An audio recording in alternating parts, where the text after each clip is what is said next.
Hi, good afternoon, everyone, and welcome to the fourth webinar under the Business Tips for Trading Across Borders series, which is a joint activity of the Ceylon Chamber as well as the USAID partner activity. Over the last few months, we've explored different topics ranging from hybrid work to blockchain and, of course, the future of trade with the slowdown that we're seeing. And today we're going to be discussing an interesting topic of really leveraging e-commerce for international or cross-border trade as well. We have a stellar lineup of resource personnel who are introduced in a bit as well. And we intend to keep this as interactive as possible. So feel free to send in your questions. There'll be polls also along your way as well during the program. So to kick things off, let me now invite Samantha Atkins, who is the Chief of Party at the USAID Partner Activity, to deliver some opening remarks. Samantha.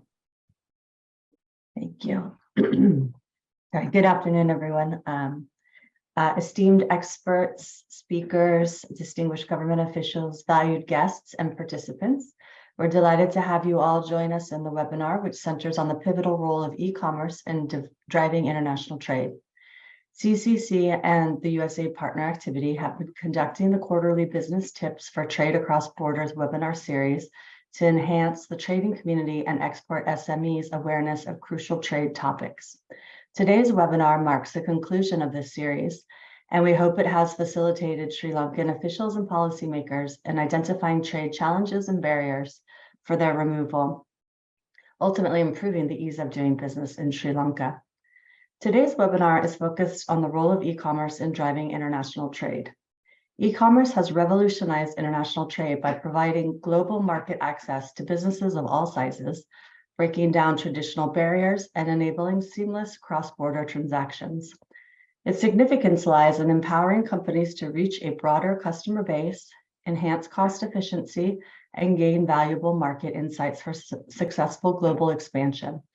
Also, digital technologies have increasingly reshaped trade practices and have developed seamless communication between sellers and buyers, establishing greater global connectivity. As a result, e-commerce has become an indispensable tool for businesses to adapt and thrive in today's rapidly evolving global marketplace.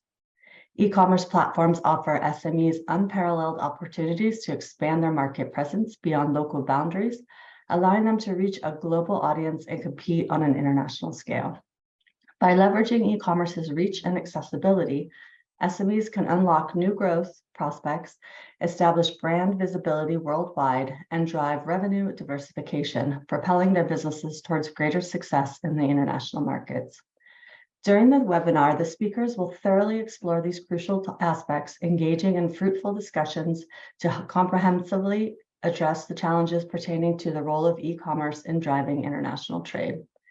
In this context, Sri Lanka holds immense potential to boost its exports, and I firmly believe that policymakers will duly consider the situation and extend their support to Sri Lankan exporters and the business community, creating a conducive environment for greater participation in the e-commerce space. Without further ado, I wish to thank the management and staff at CCC for their unwavering support in organizing this event and strengthening our partnership. Additionally, I would like to express our thanks to USAID for their commitment to enhance both Sri Lanka's government and private sector capacity to seize opportunities and overcome challenges. Lastly, thank you to all the participants for joining us today amidst your busy schedules. I encourage everyone to make the most of this webinar and wish you all a safe and successful journey ahead. Thank you, Samantha. So let me move into a brief presentation just to set a little context for today's discussion as well. Share my screen. Great. So as Samantha mentioned, we'll be really going in depth into this discussion as well, but I think it's good to understand the current status of it. I think globally, we've seen tremendous growth in the last few years, and in particular this year, it's expected to grow further to about 5.9 trillion in terms of the global e-commerce market, and the growth is expected to go to about 8.1 trillion by the end of 2026. If you look at case studies in our region, I think you can see really lot of countries leveraging e-commerce as a platform to advance cross-border trade, their exports, and their potential. And a lot of policies have been geared around it as well. And I think Malaysia is one key example. They have an e-commerce strategy roadmap. They also have integrations with digital free trade zones. They also have a lot of education-related platforms as well put together. So you see a very integrated approach in terms of moving the needle on e-commerce and international trade as well. If you look at other markets as well, you can see in Indonesia as well, they're expected to grow quite rapidly and actually be one of the leaders in the ASEAN regions as well. That is also to do with their population size growing much bigger as well. And we see similar trends in South Korea and around the regions, and now India also taking off as well. So a lot of trends taking place as well. Some of the trends identified by forecasters are, of course, around things that are in practice at the moment, with augmented reality, generative AI playing a bigger role in the way consumers really look at e-commerce platforms as well. But of course, how you reach the consumer as well, which is the difficulty for brands or the challenge for brands in kind of unlocking their potential. And that is really through either omnichannel marketing, social commerce, and all of that. And while you reorient your front end or your platform side of it, it's really how you manage your supply chain side of it. So that's something we'll discuss in our webinar today as well. A lot of course, e-commerce is taking place through the mobile side of it, and you can see across countries in both emerging markets, developing markets, as well as developed markets, high penetration as well, and more growth expected to continue as internet and mobile penetration increase in a lot of these markets as well.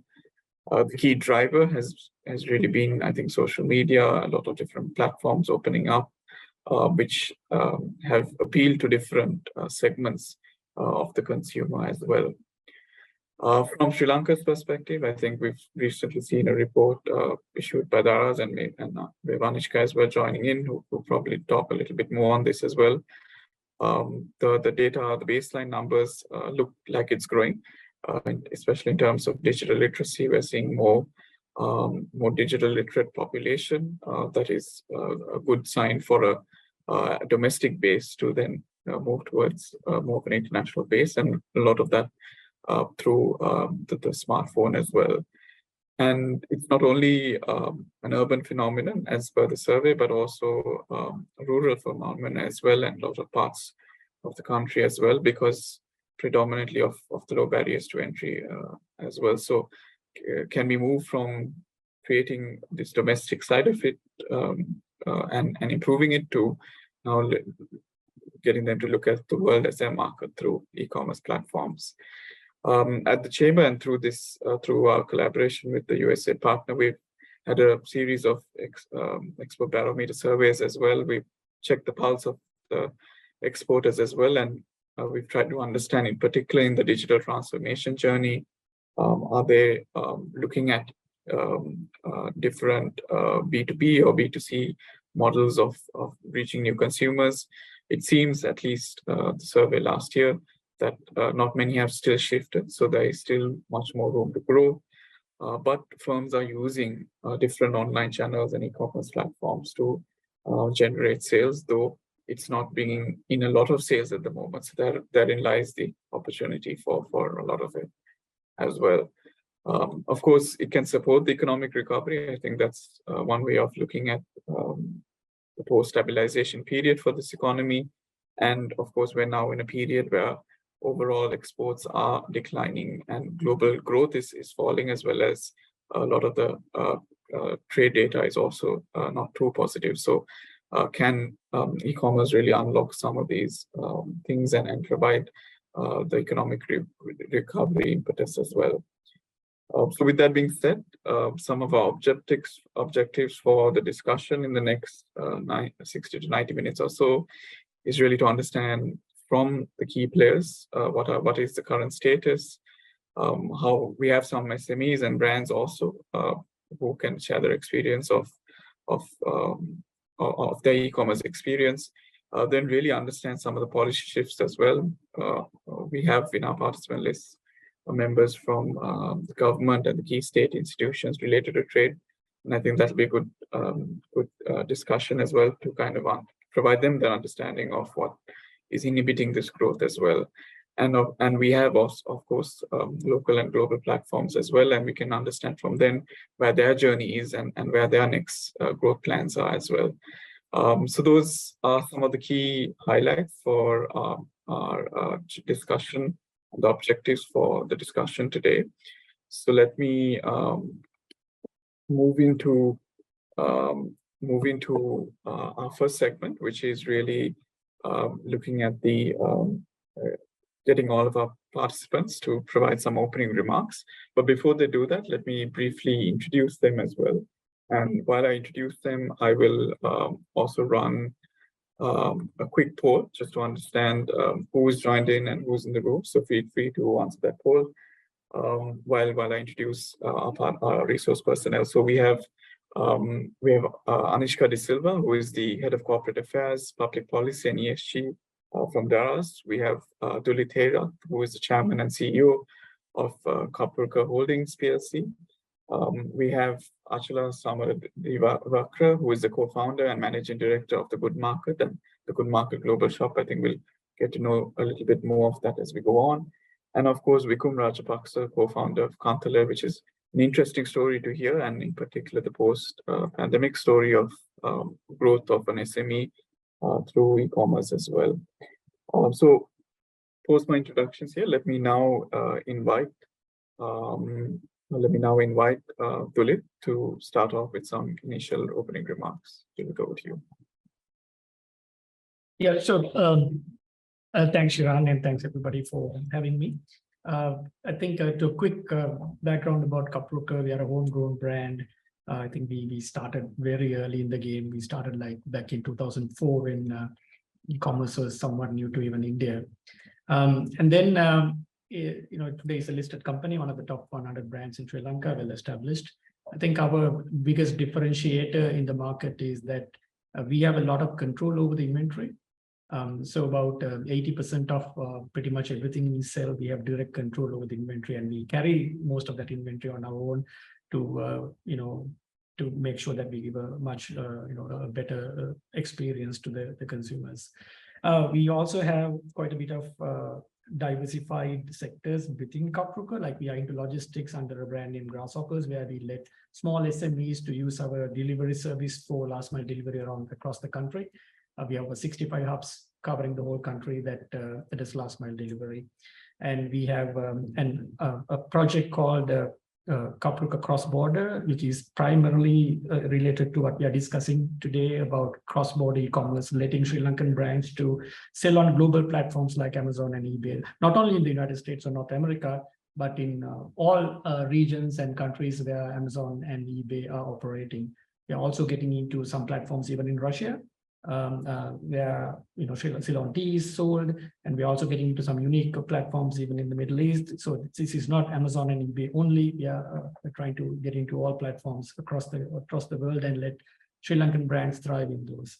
And we also have something called Global Shop, where we do the reverse, where Sri Lankans can shop on those platforms and bring products in. It can be from AliExpress or Alibaba or Amazon, etc. And we have some people even ordering raw materials for their businesses that way, connecting. It's more of a B2B service. So that's a quick take up, and over back to you, Shiran. Thanks, Dulit. We have our CEO, Bhuvneka Perera, joining in. He will momentarily move into a few remarks from him and then move back to the opening remarks from our panelists. Thank you, Shiran. Good afternoon to all of you. A warm welcome to all of you to this virtual event organized by the Ceylon Chamber of Commerce in collaboration with the USAID Partner Activity. Today, we gather here for the fourth webinar of the Business Tips for Trade Across Borders series, titled Role of E-Commerce in Driving International Trade.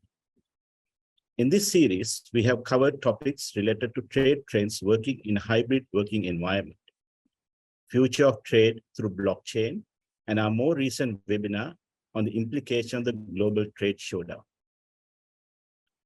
The pandemic led to significant supply and demand impacts at both local and global levels, necessitating a focused approach to address contemporary trade topics influenced by these conditions.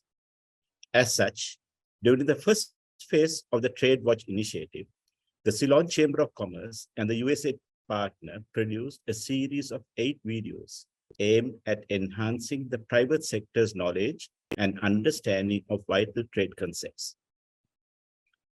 Building on the success of the initial phase, we are now coming in the second phase of the Trade Watch video series, especially focused at exporting and export-ready small and medium-sized enterprises, what we call as SMEs, to enrich their understanding of crucial trade topics imperative for succeeding in the global market. Throughout this session, we will explore the current status of global e-commerce in international trade and assess Sri Lanka's integration in accessing new customers and markets through e-commerce. Additionally, we will discuss the policy shifts required to facilitate the growth of exports through e-commerce and the pivotal roles local and global platforms will play a shaping e-commerce in international trade. Furthermore, we will highlight a few case studies of successful export companies that have effectively utilized e-commerce. We sincerely hope that the discussions today will provide you with valuable insights to navigate the opportunities of expanding cross-border trade through e-commerce. We are encouraged by the registration of 400 participants with a good mix from the government agencies, private sector, international agencies, and academia.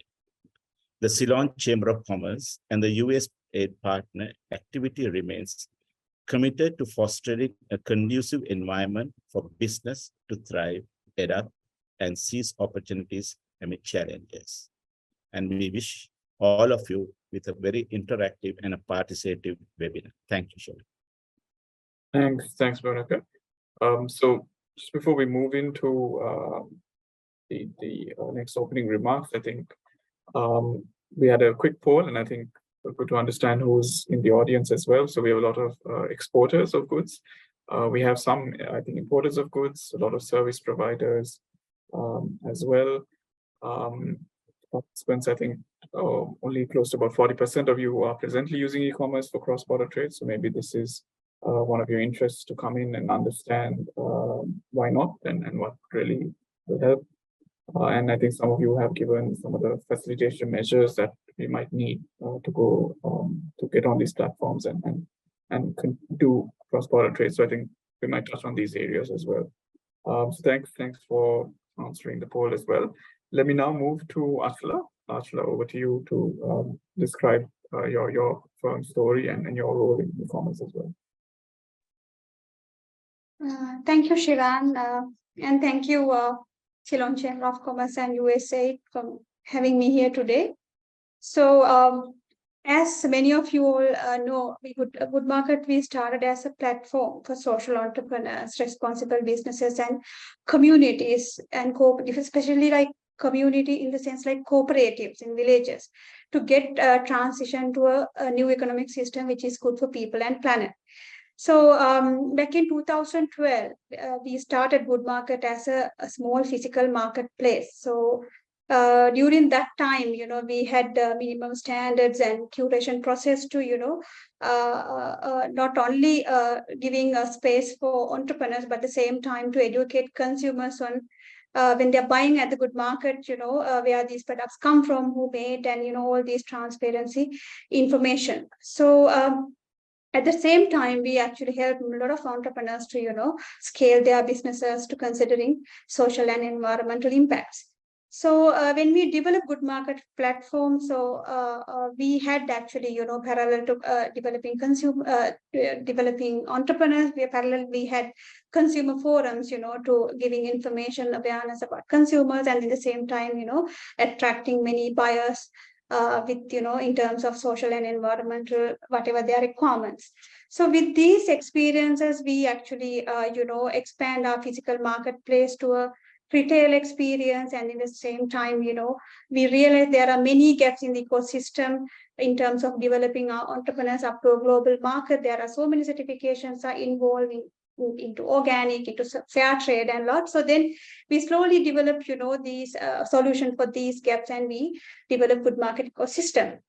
So in 2017, and even before, we got so many email inquiries from different buyers, different people asking about, hey, is there any way that I can, connect with good market vendors to give an order about maybe ordering for maybe baskets or something like that, So we had actually very manual process to connecting these people, because I remember I used a lot of my time to replying these emails. So then we realized there is a requirement to go for a digital space. So then in 2017, we decided to develop our manual curation process to online application, and developing profiles for our vendors to have their story on our global Good Market platform. So with that purpose, we slowly developed Good Market global platform about our vendor stories and how they are doing their businesses, not only just earning profit, and at the same time how they are creating impact on environment and people. So when we launched Good Market platform, so we had very few, Sri Lankan entrepreneurs, but today we work with more than 2,800, small vendors, not only small, like different scale of, businesses, not only in Sri Lanka, more than 98 countries entrepreneurs are represented, and 135 networks are already on board with us, and we have transferred Good Market global platform into 7 languages. So, initially when we are creating this global platform, our requirement is to just connect, our vendors to other part of the world, as example, because we had many social entrepreneurs and responsible businesses. These businesses are not just businesses, they are always working with their community, or maybe they're always trying to come up with sustainable solutions. So in that, we realize maybe Indian social entrepreneurs, they're always looking to, purchase their raw materials or whatever their, requirements through maybe another social entrepreneur. With that, actually, we managed to connect, our vendors and our entrepreneurs to some of world, other entrepreneurs and responsible social enterprises. So with that, we actually thought, okay, initially Good Market Global will be curating vendors, and also we are going to connect with other, social entrepreneurs. But with COVID, we realized we have to start a e-commerce, because we realized most of our small scale people, they cannot sell their products with this lockdown. So then we started e-commerce, but when we wanted to start, we realized just starting a conventional or traditional e-commerce is not the way of Good Market, because our purpose is to create a new economic system which is good for people and planet. So with that, our e-commerce, we have slightly made differences to make it more sustainable. So then we have done many, actions, and then I'm happy to give you a few examples, like when we, because already we had the curation process, so we thought to connect these profiles, any vendor who are supplying, so their profile is very clearly mentioned on Good Market e-commerce platform. Any buyer wanted to buy, they know where these products come from, who's the producer, which community is getting benefit. And in the same time, we develop, eco-friendly deliveries. We connect with many local delivery companies with, maybe bicycles or maybe carpooling or networking other vendors to make it more impactful on environmental aspects. And in the same time, we, develop many creative, innovative packaging experience to reduce non-biodegradable packaging. And we had actually, we minimized many returns, because we have developed, consumers, and we convinced them that we cannot get the returns, and it's very hard for us to, manage waste. So likewise, we try to develop our e-commerce with more sustainable practices, but we are very active in Sri Lanka at the moment. We are trying with different, cross-border other countries but we are still on our way, but I will share more experience with maybe later. This is what actually at the moment we are doing as e-commerce and global platform. Thanks, Ashala, for sharing, I think, the good market story and finally how it's come to this e-commerce model as well. And we'll explore some of those examples of social enterprises connecting and finding new markets as well. So let me now move to Anishka, who is the Head of Corporate Affairs and Public Policy at ESG at Daraz for her opening remarks. Thank you very much, Shiran, and thank you to the Ceylon Chamber of Commerce and USAID for this opportunity. It's a pleasure to be here. So I'm a public policy professional and currently working in the e-commerce sector at Daraz in Sri Lanka. Just to give you a little bit about Daraz is an online marketplace. We operate in Sri Lanka, Pakistan, Bangladesh, Nepal, and Myanmar. And we are first and foremost a platform for local sellers and local buyers. A huge percentage of the Daraz's platform, around 98% of the sellers on the platform are local sellers, but we do enable a small share of global sellers to also sell on the Daraz platform to bring assortment to the marketplace. We see ourselves really as an educator when it comes to e-commerce, because what we encourage sellers to do is to build confidence and to start understanding what consumer needs and preferences are through platforms like Daraz, which then they can use those skills and knowledge to, say, list on global marketplaces, whether it is Amazon or eBay. For many of the sellers that we have encountered, the first time that they have sold a product on a platform has been on Daraz.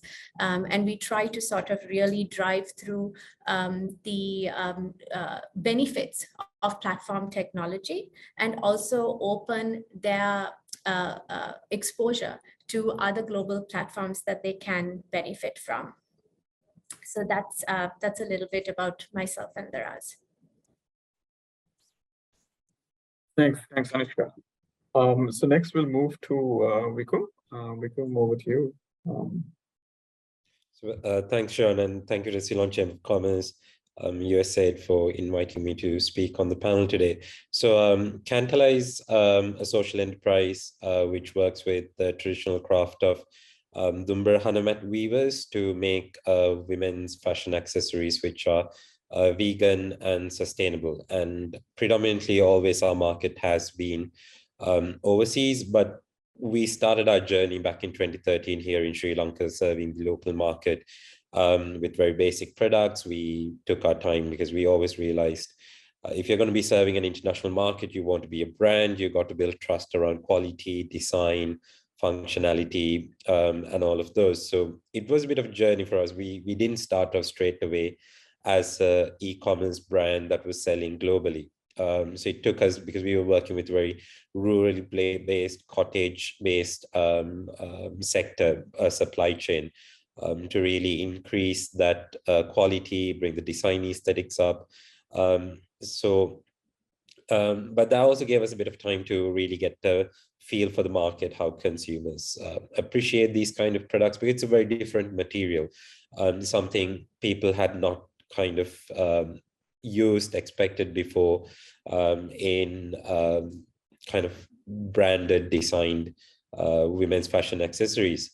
In 2017, we actually started off with a crowdfunding campaign on Indiegogo. So that's how we started off. That was actually our very first kind of online exposure, where we put up for pre-orders a collection of our products, and where people bought those as pre-orders. Then with the money we kind of generated from that is how we really started getting into the e-commerce space, especially to export out of the country. But quite interestingly enough, our experience was that it wasn't very smooth sailing at all at the beginning, as a small brand, and taking something which is a very unusual material in, like I said, in a bag, because when we listed online, I mean, we started with our own e-commerce website, and on social media, we were getting inquiries from quite like interested customers saying, well, I really like your product, but it's very different. It's not like the usual leather. It's not like the usual synthetics or fabrics. Where can I kind of go see the product, touch and feel it? So we kind of came to this realization, because it's kind of a different material and different product. We can't go entirely online, like 100% e-commerce at the start, because that was kind of our intention and plan. So then we, again, in 2018, we took part in PO London, which is kind of a global fashion expo showcase in London, and a few others around Europe. We started sending samples overseas, and we actually had to go into a bit of a hybrid model, which was working with small boutiques, small specialized boutiques in like vegan fashion, sustainable fashion, but also selling online. So when we used to get queries from people asking, oh, like, where can I go and see, feel, touch the product? We used to kind of direct them to those places. Sometimes they actually end up buying from those places, or they'll come back and purchase the product online afterwards. So as I would say, as a small, I mean, we are a small enterprise. So that was so, and depending on the product, sometimes you got to be kind of I think cognizant that maybe if it's a product that the market isn't used to, you got to maybe explore a model like that. But it really worked for us. But unfortunately, come the pandemic, like I said, we were selling to small boutiques, independent retailers, those who were specialized in sustainable fashion and the likes, and they got absolutely decimated because their pockets aren't deep, and because we work with the traditional craft sector, it's not like we can produce tens of thousands of pieces actually back then to serve large buyers who kind of managed to survive the pandemic. So post-pandemic, we've been fairly reliant on e-commerce. But I mean, by that point, we were also listed on several other curated sustainable fashion websites, things like Thread Harvest, Velvety, and a few others. But then came the problem with courier rates. As courier rates really started to shoot up, we had a lot of difficulty maintaining our presence in some of those curated sites, because they provide a logistic solution as well. And if we really go outside of the logistic rates that they deal with, that also then became a bit of an issue. So, but right now we are generally making fairly good progress out from our own website. Yeah, but I mean, so that's kind of been our e-commerce story. Yeah, so I'm probably sure we'll get into more details later. Sure. Thanks so much, Rico, for sharing the story. So I think we've heard from two platforms and how they kind of facilitate cross-border trade, and then we've heard from two stories in terms of one being a brand social enterprise going forward, and another being a facilitator for the social enterprises to reach new markets. So let's get into some of the specific questions that I'll have for you, but for the audience as well, please send in your Q&A questions through the Q&A box as well. I think we're not seeing any coming in at the moment. But let me start with something I think we commended with in terms of some of these challenges that entrepreneurs really face, and really look at it from, and I think a lot of you also mentioned the phenomenal growth that you've seen in the last few years from where you started to where you are. And of course, platforms like Kaplooka are looking to really accelerate things much forward as well. But let's look at some of the policy regulation shifts that maybe could potentially take place that can maybe unlock some of this e-commerce trade happening through platforms like Daraz, like Kaplooka, and the others in a lot of the different markets as well. Dulit, maybe you want to start off, or Anushka, one of you. Generally, Shiran, your question again is about how certain policy changes could accelerate, or do you have a specific question about cross-border.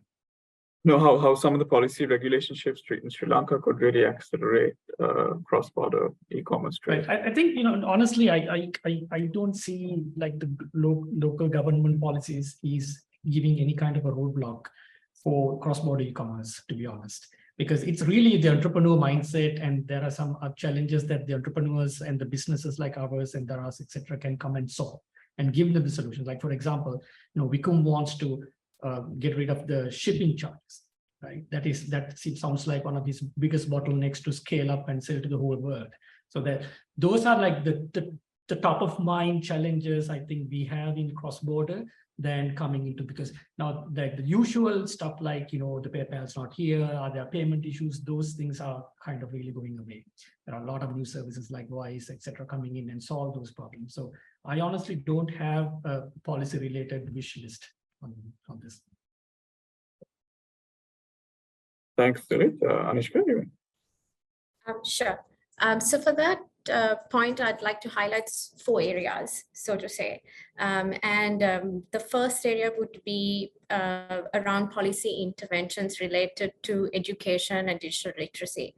So Daraz and Slascom recently launched, the first island-wide in-depth survey related to e-commerce and Sri Lanka last year, and the report was published at the beginning of January this year.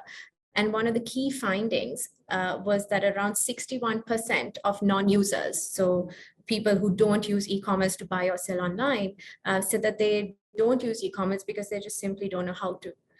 So if we are to drive international trade through e-commerce, some attention needs to be paid to, scalable digital literacy programs, awareness programs, education reform around the digital, to include digital economy components.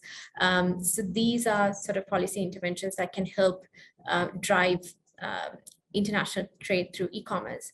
The second area is, and something that we've observed through Daraz, is that many sellers depend on imports to resell to consumers. So we have around, say, 50 to 80,000 sellers at any given time selling, say, on the platform. Many of them depend on imports for their sales. So some sort of policy interventions to encourage more local production, because the supply side for e-commerce to really drive digital trade has to be strengthened.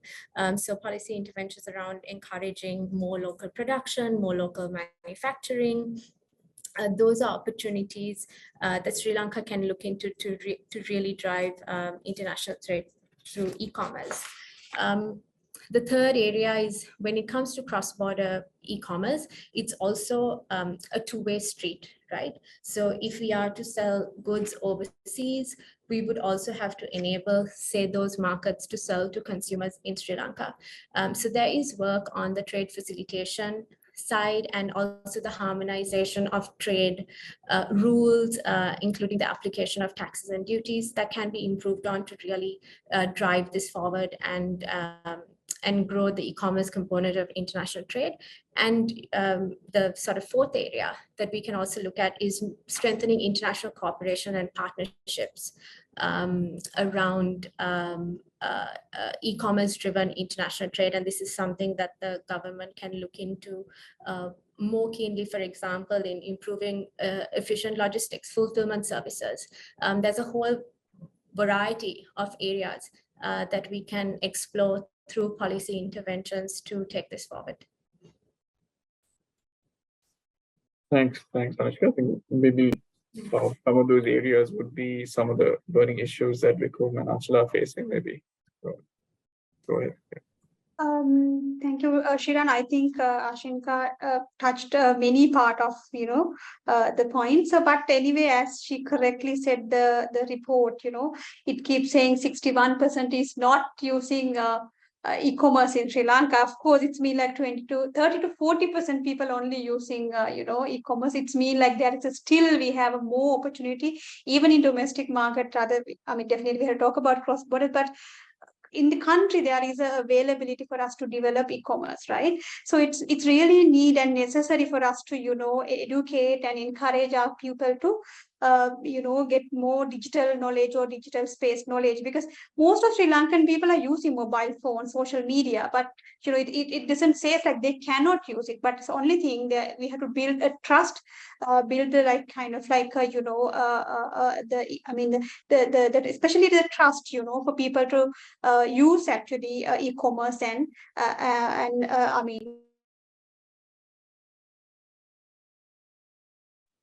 Archana, I think you've gone on mute. Sorry. So we realized during the COVID, there is a big, boom about using e-commerce, but after, everything opened, so people actually slowly, stop using e-commerce. So then, definitely we need actually more information, more awareness from government side to encourage, e-commerce.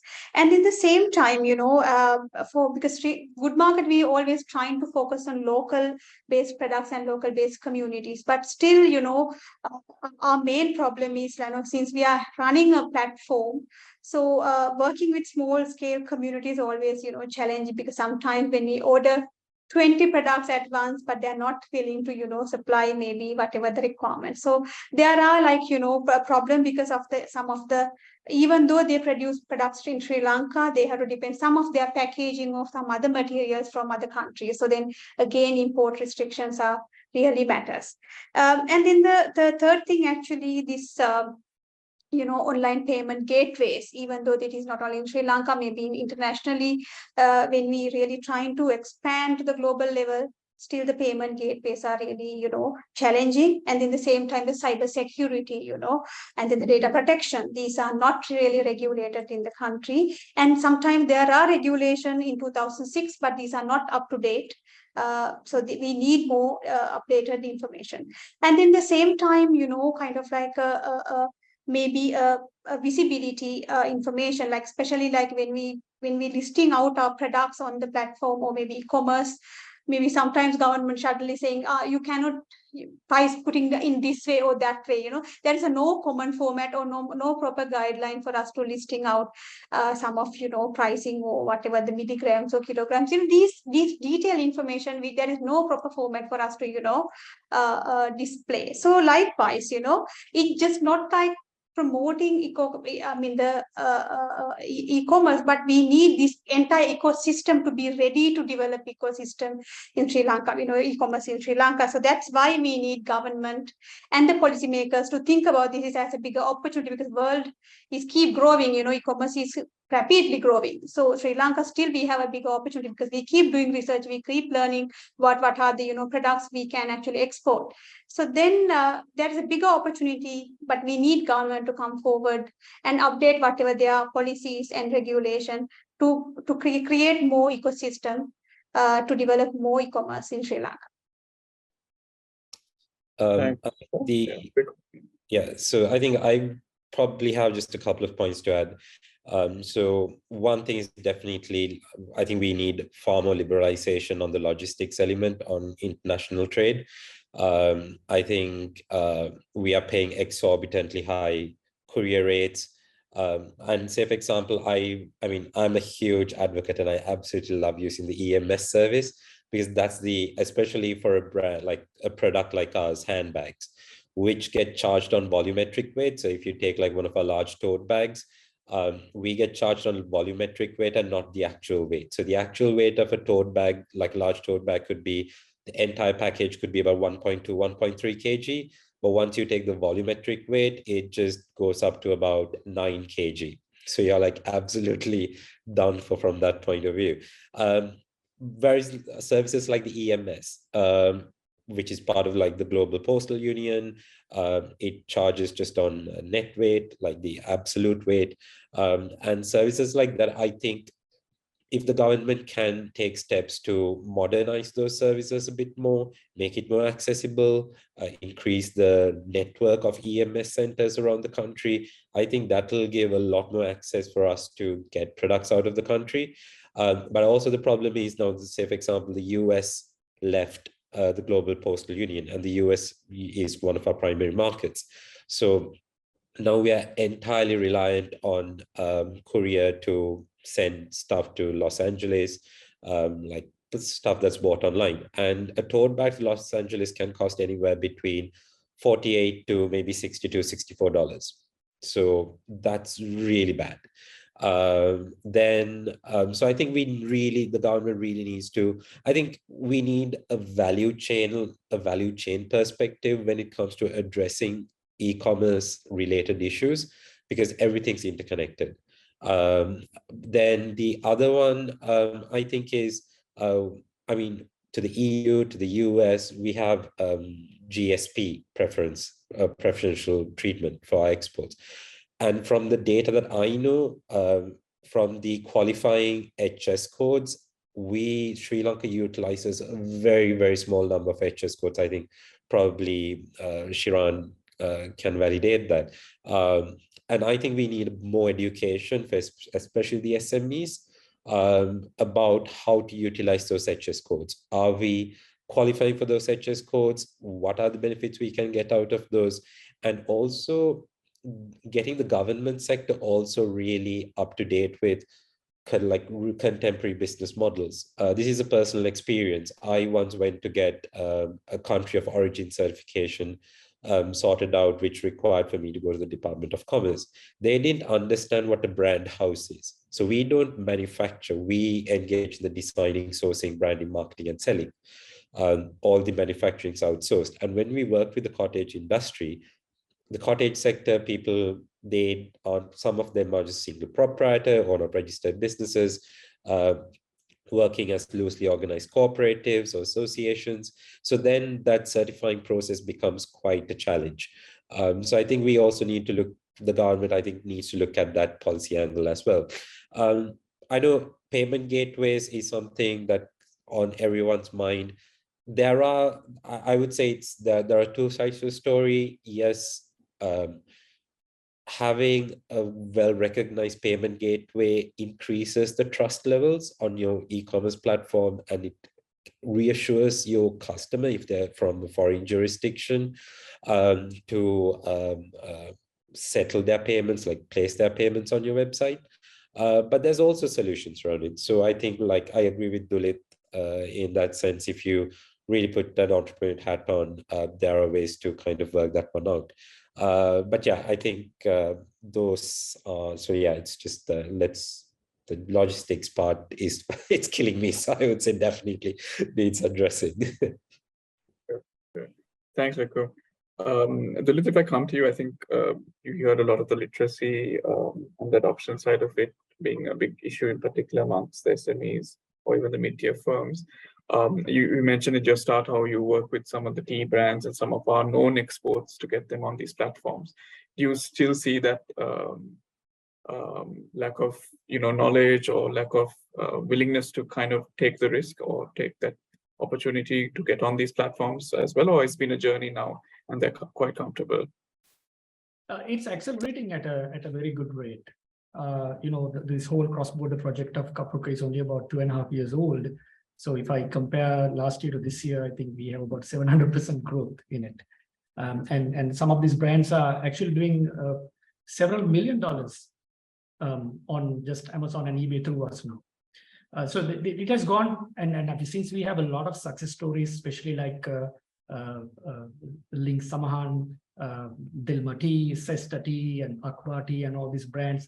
So we have about 10 success stories that we can come and really explain to a new brand that is trying to sell on these platforms and show the numbers with permission from those brand owners and inspire. So with that tailwind now, it has been a much easier journey to onboard more and more Sri Lankan brands.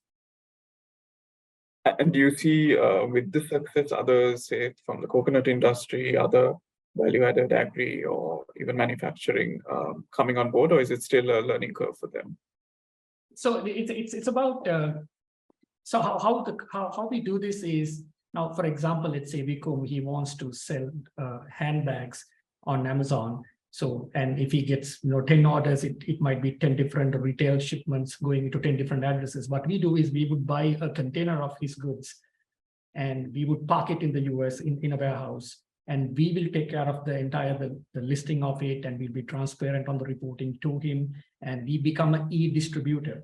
Just like how he would want to put it in a mall in the US, if he wants to put it in a supermarket, he'll have to go to a distributor. So just like that, In this case, Sri Lankans can come to an e-distributor where we do the heavy lifting of the logistics, the returns, the all that. So, but coming to your question about newer brands, the challenge is, like if you take coconut water, for example, to selling coconut water on Amazon or eBay, you are, from day one, you are competing with all the coconut water sellers in the whole world. But if you're selling Ceylon cinnamon or Ceylon tea, or something quite unique that only you or maybe 2 or 3 other people have. I mean, Ling Saman is a great example. It has been a phenomenal story for us because we are the only source that is coming out of. Those are so much more easier. And also we, in those cases, Kapruka comes and takes the whole risk. I'll say, okay, I'm going to buy the full first order. But if it is a brand that we have to kind of experiment with, like, for example, your example of coconut water, we would work with the brand owner and say, look, would you take half the risk? You know, we will move half of your stuff. You will have to probably pay for the shipping, etc. And let's do the first container and do an experiment and see if it works. And if it doesn't, we can move it to the UK market, to the Australian market, and other markets as well. So we have a pilot program that we put in and just try about 5 SKUs. And then pick the ones that kick in and invest more money. Thanks, Dilip, for sharing that. Vikram, you want to add something in this one? Yeah, actually, one point that Dilip brought up about having logistic hubs, parking, like container, like warehouse spacing, and distribution. So actually, because we are listed on Shopify, that's something that we've explored with Shopify as well.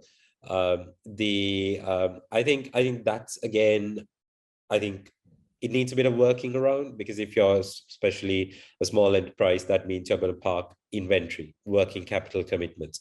Once you park inventory and working capital commitment, it also means in very competitive markets also to have a higher expense on what we'd say, marketing expenditure to really push the product. So, I guess it might depend on the different product category that you're working with, but I think that's definitely an area that we are very seriously exploring, especially in the US and in Europe.